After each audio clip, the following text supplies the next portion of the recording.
अगले जन्म में वो ब्राह्मण बनेगा। लेकिन आदमी मानता कहाँ है महाराज? आजकल तो ऊपर से नीचे गिरने की होड़ लगी। आजकल क्या है? ऊपर से भैया बैठ जाओ, बैठ जा बेटा, बैठ जा। कथा चल रही है, कथा चल रही है भाई। तो बैठिए माता जी, अभी सत्संग में डिस्टर्ब नहीं करते, तो शांति से बैठते हैं। देखिए आपको एक बात, आजकल तो हुए गिरने की लगी। जो ब्राह्मण है वो नीचे गिरा, क्षत्रिय है वो नीचे गिरा, वैश्य है वो नीचे गिरा, लेकिन जो नीचे की श्रेणी है शूद्र वो ऊपर की ओर जा रहा है। वो पूजा पाठ तप तपस्या साधना ईश्वर से, और ईश्वर से लगाव, ईश्वर के प्रति उनका सद्भाव बहुत हम आपसे ज्यादा हो गया। धन्यवाद। समझ या हम कोई ना कोई चूक कर बैठते हैं, और हमारी कोई चूक हमको न घर का न घाट का कहीं का नहीं। अब ब्राह्मण सदाचारी होगा तो अगले जन्म में अग्नोत्री ब्राह्मण बनेगा। सबसे सर्वश्रेष्ठ कौन सा है? अग्नोत्री।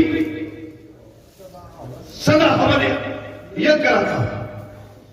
यदि ब्राह्मण सदाचारी है तो अगले जन्म में वो अग्नोत्री ब्राह्मण बनेगा।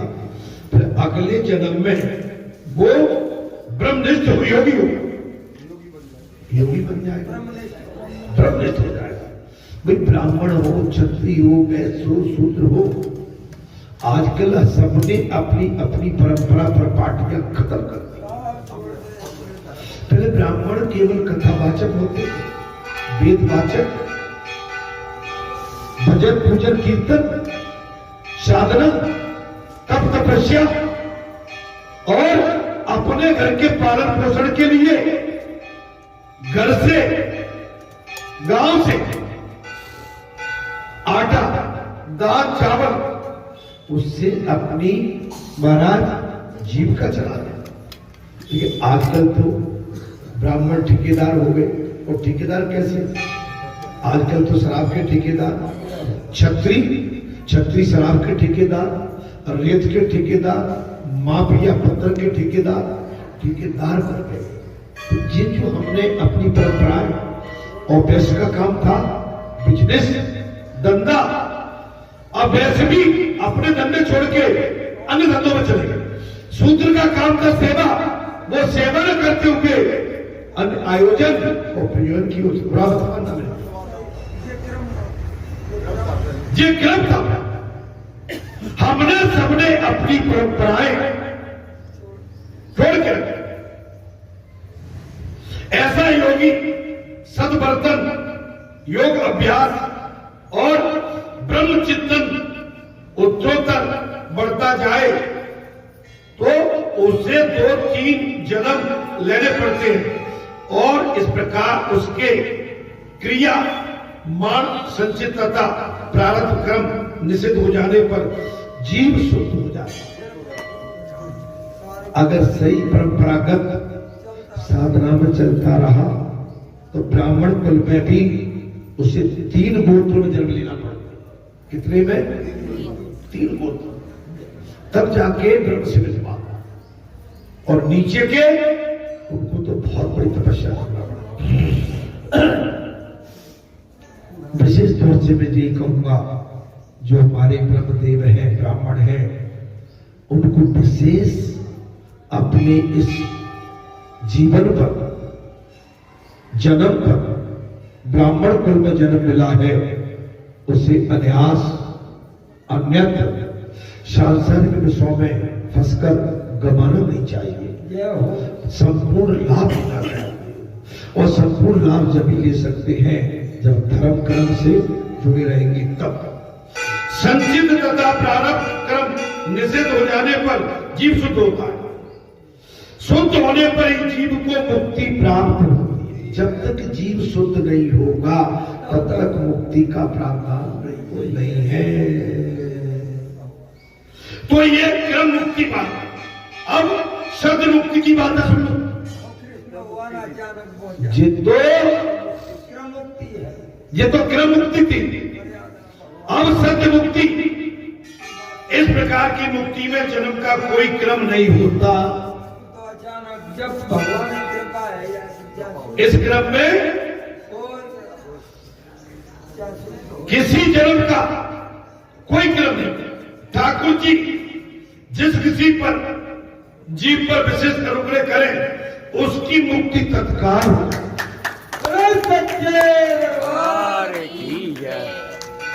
ये कृष्ण जन्म में है केवल, फिर चाहे वो किसी भी वर्ग का क्यों न हो, यदि कोई भैंस हरिता से भगवत भक्ति करे तो कृष्ण प्रसन्न होकर उसे गौलोक को भेज देते हैं। और श्री कृष्ण दोहने का समय होने से पहले ही बछड़ों को छोड़ देते हैं, अर्थात वे निश्चित समय के पूर्व ही जीव को मुक्त कर देते हैं। जा की रही भावना जैसी उसी प्रकार प्रभु उसका फल देते हैं। श्री कृष्ण तो अनुग्रह अर्थात पुष्ट पुरुषोत्तम है। अनुग्रह आप उन पर अपना भाव बना के रखिए, प्रेम उसमें डूबिए। बहुत जल्दी वो दया करते। क्या करते महाराज? दया करते। पुरुषोत्तम अरे किसी जीव पर भी अनुग्रह करते हैं वो तत्काल मुक्त हो जाता है। फिर वो जाति, कुल, धर्म, साधना, तप, तपस्या ये कुछ नहीं देखते। अगर उनको कुछ उसकी अच्छी सी बात जच गई तो तत्काल फल देते। जिस प्रकार कोई राजा जब चाहे किसी व्यक्ति को राजा बना सकता है, जिस प्रकार एक राजा जब चाहे तब किसी भी व्यक्ति को तत्काल राजा बना सकता है, ठीक उसी प्रकार कृष्ण जब चाहे तब किसी सुपात्र जीव को बंधन मुक्त कर सकते हैं। उसके लिए भागवत कथा, कीर्तन, भगवान श्री कृष्ण का गुणगान, गोप प्रेम, समर्पित भाव और उनकी लीलाओं में आनंद लेना खो जाना। महाराज परमात्मा प्रेम बल से किसी भी वैष्णव को तत्काल मुक्त कर सकते हैं। प्रेम बल से, प्रेम बल। गोपियों के पास प्रेम बल था, उद्धव के पास ज्ञान बल था। अंतर है दोनों में। गोपियों के पास क्या था? प्रेम का बल। और उद्धव के पास, उद्धव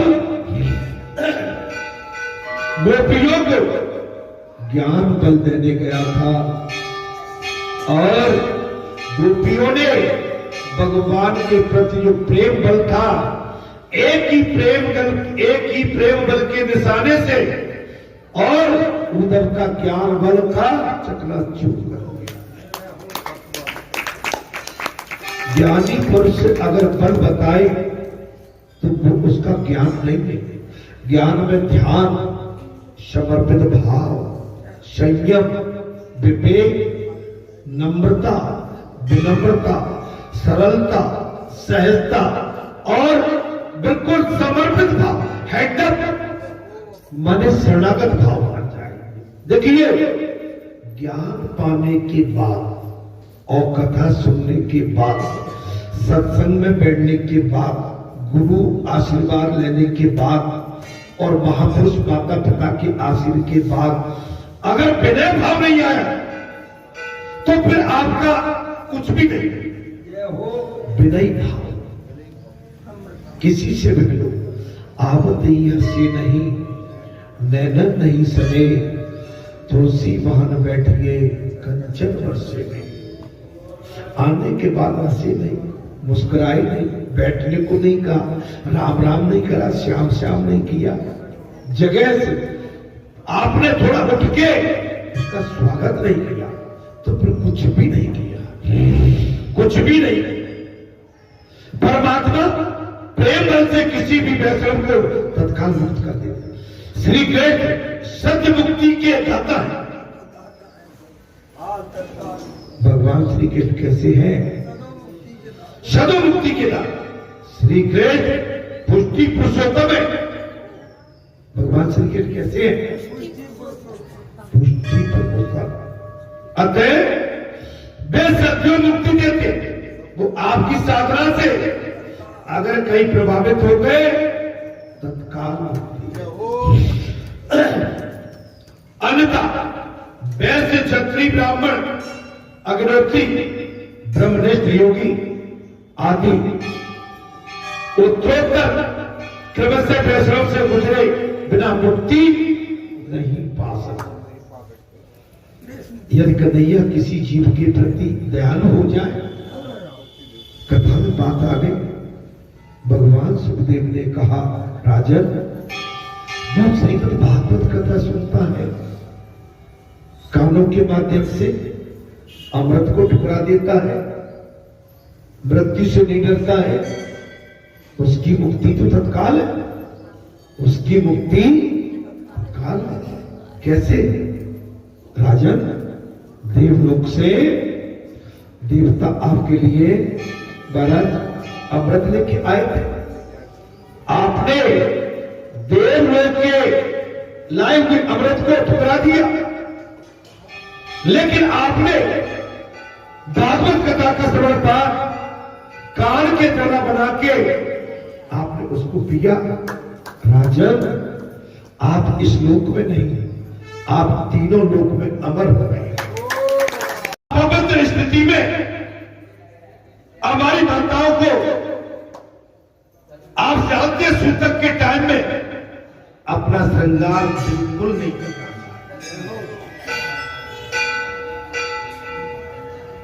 अपवित्र स्थिति में अपनी मांग में सिंदूर उस समय बिल्कुल नहीं डालना चाहिए, इससे बचना चाहिए। अब तो घोर कलयुग है,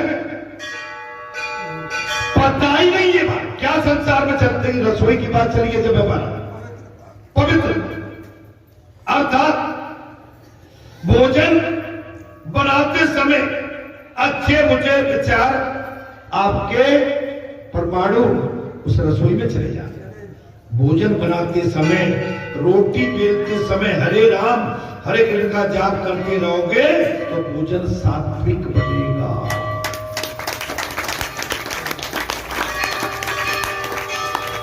पवित्रता से रसोई बनाओगे तो भोजन करने वाले का कल्याण होगा।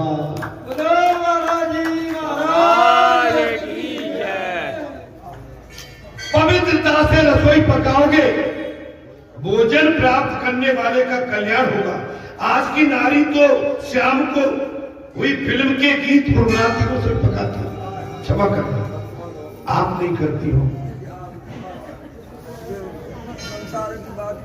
संसार की बात कर रहे बेटा, संसार बहुत बड़ा है।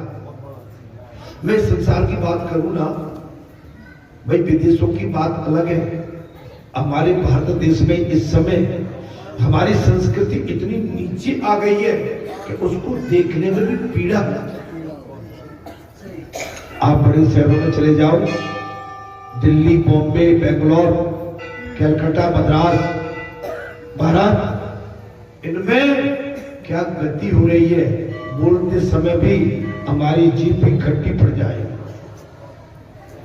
और विदेशों की तो बात क्या है महाराज, विदेशों में तो और इससे ऊपर का क्लास लगा हुआ, क्या लगा हुआ है, इससे भी ऊपर की क्लास लगी।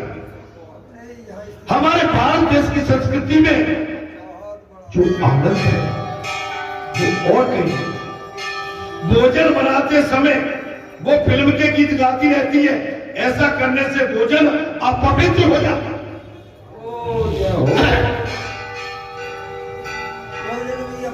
अपवित्र हो जाता है। भोजन बनाते समय फिल्म के अमंगल श्रृंगारी बासरा सने। अब कथा में भोजन बनाते समय फिल्म के अमंगलकारी और बासरा सने गीत गाते रहने से भोजन दूषित होता है। आपको बाबा की रसोई में भोजन में आनंद आते? सीताराम रसोई और भोजन बनाने वाला सीताराम सीताराम सीताराम कहता है और हंसता रहता है, हंसता रहता है। महाराज अगर कुदृष्टि को भाव रखोगे भोजन दूषित हो जाता है, उसमें संस्कारहीनता की उतर आती है। संस्कार खत्म। यदि गीत गाना है तो कृष्ण भक्ति के गाओ, प्रेम में लगन लगी है महाराज, उसको क्या मथुरा क्या काशी रे, अरे गोविंद के गुण गाते फिरते वृंदावन के बासी रे। मैंने सारी रसोई तो सावधान रहकर बनाई, वो गोपिका कह रही है मैंने सारी रसोई तो बड़ी सावधानी से बनाई, अंत में मोहन भोग बनाने लगी तो विचार आया कि कन्हैया को ये बड़ा पसंद आता है। मोहन भोग रवा, बाल भोग में रवा खाया था, जलेबी, पकौड़ी, चना आपने सब खाया। दादी जलेबी खाएगी।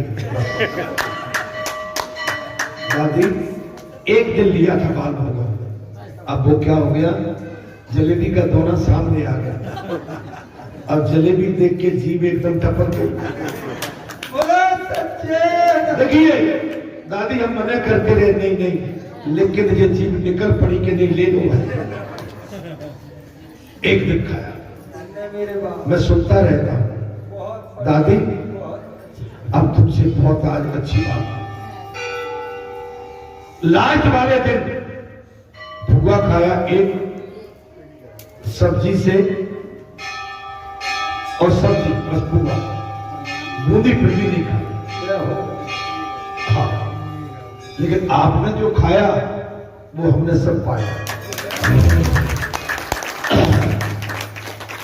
अच्छा देखिए, घर में अगर मेहमान हो, अगर मेहमानों ने पा लिया तो समझ लो पूरे घर ने पा लिया। अगर घर वाले भूखे भंडार, अगर घर वाले क्षमा करना, मैं किसी को नहीं, घर से मतलब होता है ये बाबा का स्थान है। अब बाबा ही कहे कि भाई सबसे नहीं, पहले जो अतिथि है, पहले जो सम्मानी भक्त आए, संत आए, महात्मा बहन बेटी आई है, मेला में आए हैं, जो उमंग लेके आए हैं, उत्सव मनाने आए हैं, जो इस समय आनंद में डूबे हुए हैं, इनके आनंद से हमें आनंद मिल रहा है, इनके उत्सव से हमें उत्सव प्राप्ति हो रही है, और इनके जल से हमें जल प्राप्त हो रहा है, और इनके भोजन से हमें भोजन प्राप्त हो रहा है, इनके आनंद में हमारा आनंद डूबा हुआ है। जब ये आनंद में डूबे हैं तो फिर भूख प्यास का वहां कोई आवाज नहीं होता है। महाराज ये गोपिका कहने लगी, मैंने सारी रसोई सावधान रहकर बनाई, अंत में मोहन भोग बनाने लगी तो कृष्ण विचार आ गया कि कन्हैया को ये बड़ा पसंद आता है। हृदय में कन्हैया को मौन भोग खिलाने की इच्छा हो गई। मेरा दिल मानो हाथ से जाने लगा, मुझे भास होने लगा, कन्हैया आंगन में आया है, घर में आ रहा है, रसोई में आ पहुंचा। इस प्रकार मन कन्हैया की कल्पना में डूबा हुआ था। सो मौन भोग में चोरी के बदले मैंने महाराज शक्कर के बदले नमक डाल दिया।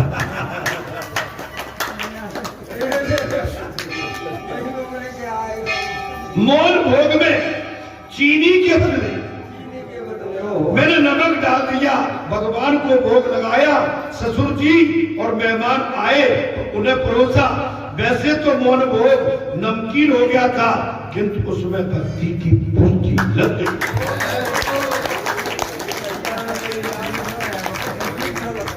मीठा लगा, शक्कर की जगह, चीनी की जगह नमक डाल दिया महाराज, फिर भी भगवान के भोग में वो स्वादिष्ट और मीठा हो। अतः मेहमान ने तो उसकी प्रशंसा करते हुए खाया, ये भोजन नहीं अमृत है ऐसा कहा। भगवान के नामामृत के पुट से नमक का स्वाद मीठा हो गया।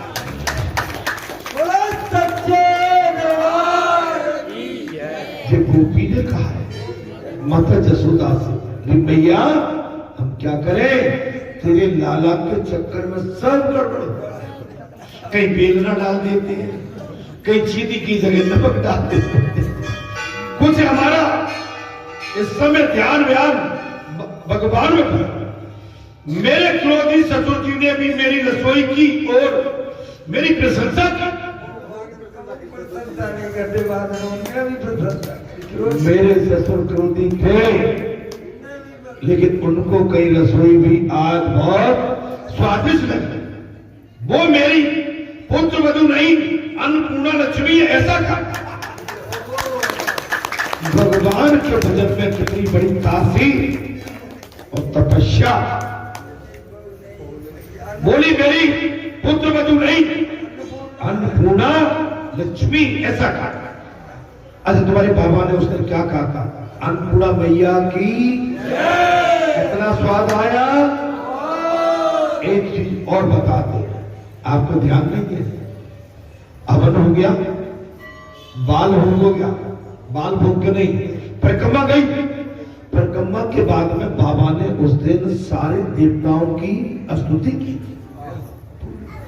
पूरी परिक्रमा क्या की, क्षेत्र के समस्त देवताओं की स्तुति की और सभी को आमंत्रण किया, क्षेत्र के सारे देवताओं, और प्रार्थना की, हे अन्नपूर्ण मैया आज तेरे बेटा के आंगन में आज तुम अन्नपूर्णा है, इतना स्वाद भर देना कि जीभ खाने वाले उंगलियों को चाटते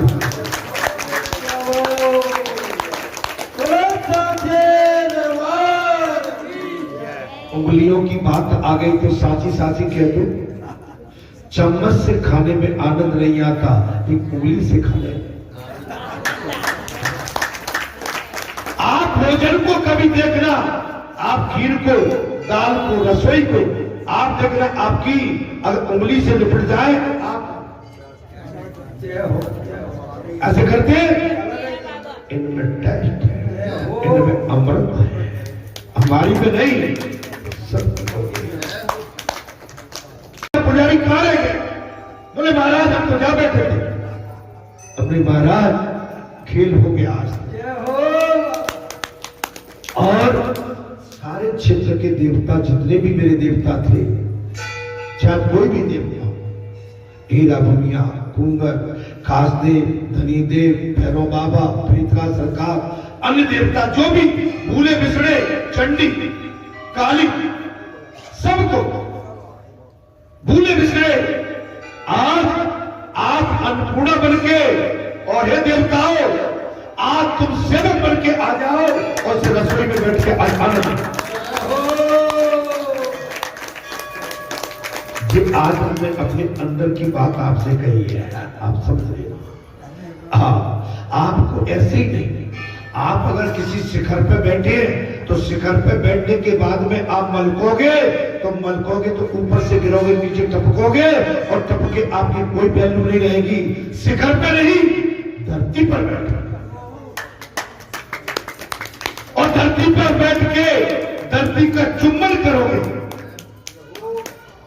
और धरती की मिट्टी पर माथा रगड़ोगे, धरती माता तुम्हारे माथे को क्या तुम्हें पवित्र कर देगी। पुजारी जी जो बात आपसे हमने आज बताई, आनंद आया अंत समय तक, यही बात महाराज। अब वो गोपिका करी, अंत में जब मैंने भोजन पाया तो मोहन भोग मीठा नहीं नमकीन हुआ। सब पढ़ाई करे, नहीं पाया। अब वो गोपिका कह रही है, भैया जसोदा जब मैंने वो भोजन अंत में पाया, मुझे मीठा नहीं नमकीन लगा। माता, मेरी तो कन्हैयाई ने आज लाज रखा। दूसरी एक गोपी कहने लगी, कथा ठीक लग रही है? 8 बजे से कथा चल रही है, 3 घंटे हो गए बगैर रोक टोक के। कैसे? कोई संगीत नहीं, कोई मल्हार नहीं, कोई कीर्तन नहीं, कोई गवैया नहीं, कोई बजैया नहीं, केवल कथा चलैया ही है। दूसरी एक गोपी कहने लगी, माता क्या बताओ, मैं दूध बेचने निकली, न जाने कैसे मुझे कैसे लगा कि मेरी मटकी में कन्हैया छिपा।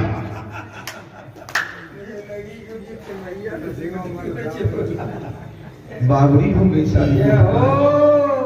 भैया, मैं दूध बेचने निकली, मेरे सर पर मटकी रखी है और मैंने सोचा कि मेरी सर की मटकी में कन्हैया छिपा।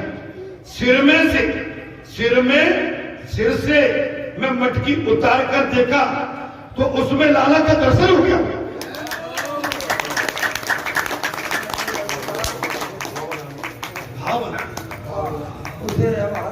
आभास हो गया। भगवान आते, भगवान को बुलाने वाला, खिलाने वाला, जगाने वाला और नचाने वाला चाहिए। भगवान वैसे ही बन जाता। अब कन्हैया को भी कहीं बेचा कर सकता है? मतलब मैं कुछ भी बेचे बिना वापस कर लौटी तो बड़ी फजीयत हुई। मैं तो दूध बेचने निकली और मेरा भाव आ गया मटकी में। लाला एक दूध में है, मटकी के अंदर। मैंने मटकी उतारी सर से, मैंने पाया, क्या पाया मैंने? कि महाराज क्या पाया मैंने? कि कन्हैया मटकी में। और मैं मटकी को वापस लेके वापस घर पहुंची। मेरी बड़ी बेइज्जती हुई। अपनी बुद्धि रूपी मटकी में जो कन्हैया समाया हुआ होगा तो हर कहीं उसके दर्शन होते हैं। तो हर जगह आपकी बात में, आपके नेत्रों में, आपके मन में, आपके एक एक पल में, क्षण में भगवान अगर समाये हैं, कन्हैया समाये हैं, हर जगह उनके दर्शन। जहां चितवाऊं प्रभु आसा, जहां चितवाऊं प्रभु आसीना, से भाई सिद्ध मुनीष प्रवीणा, फिर चितवा पाछे प्रभु देखा, सैत मनुष्य सुंदर में। आप जहां भी देखो भगवान को देखो। महाराज, गोपियां अपनी बुद्धि में, मन में ठाकुर जी को विराजमान रखती थी। आपकी भी स्थिति ऐसी होती है? ऐसी होती है तो भैया फिर तो बहुत बड़ी बात हो जाएगी। आप अगर आपकी जो स्थिति हो चुकी है, अब वचन देते हैं तो भगवान आपको अपने धाम में स्थान देने के लिए आतुर एवं व्याकुल बैठे।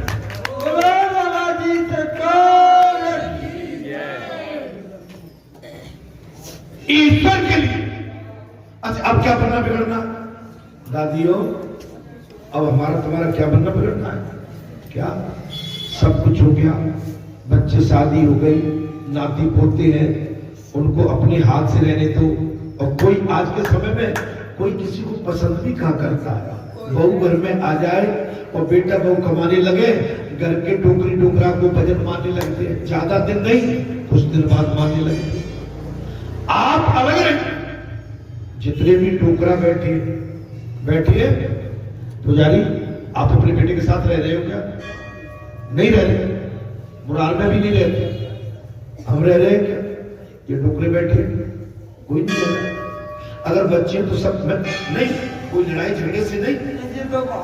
आज तो दिनचर्या है। बहू नहीं चाहती कि मैं सास के साथ रहूं और सास भी नहीं चाहती कि बहू के साथ रहे। आज जब कुछ सासों की तो बेचारों की मजबूरी के रहना पड़ रहा नहीं। महाराज हम अमेरिका में रहे 2 महीने रहे, बड़ी बंधन में रहे। अब हमें फ्रिज में सामान तो बहुत जरूरत, क्या जरूरत? अब ज्यादा खा लो तो बहुत लोग नहीं, पूरे सब खा गया। बोलो सच्चे भैया, मैं अपने पे लेके कह रहा हूं, जबकि बहू बेटा जो करे कि खा ले, लेकिन बाकी बाद में भी लगता है कि देखो भाई, ढुकरा ढुकैया को मैंने ऐसा हो जाता है कि रवा पे, चीला पे, पूरी पे, पकवान पे, दूध पे, दही पे, मक्खन पे, मिश्री पे, महाराज, और लगता है कि खाए जाओ। लोग आजकल के आवाज ससुर बड़ो खबरा आज झाने के निजान सुनती हो, दीदी मम्मी सुनो, हमारे पापा है ना, हमारे ससुर जी, वो प्रतिमा से सब साफ कर दिया तो बचना पड़ेगा। मैं ठीक बोला? और बहू रसोई में घुस गई तो सास की बात करी, मन खा लो। मैं बात बता रहा हूं। और जब तक अधिकार है तब तक और ससुर भी टन और सास भी टन होता कि नहीं? तो भैया उमा को हमें अनुभव अपना सत्य हरिभजन जगत सब आजकल इंडिपेंडेंट एंड सेल्फ, इंडिपेंडेंट और सेल्फ रहना चाहते हैं, कोई किसी के साथ नहीं। बंसी बाबा, अरे तुम्हारा जैसा तो कोई एक आध होगा जो मोड़ी मोड़ी को संग ले घूम रहे हो।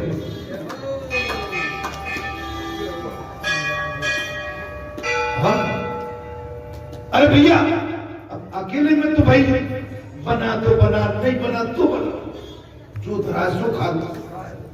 लेकिन मैं कोई किसी पे आक्षेप नहीं लगा रहा हूं। आजकल का सिस्टम है, आजकल का ये सिस्टम हो गया, अपने मस्तक पर हृदय मन बुद्धि में जड़ पदार्थ होंगे, हर कहीं वो दिखाई देंगे, और श्रीकृष्ण होंगे तो कड़कड़ में उनका दर्शन होगा।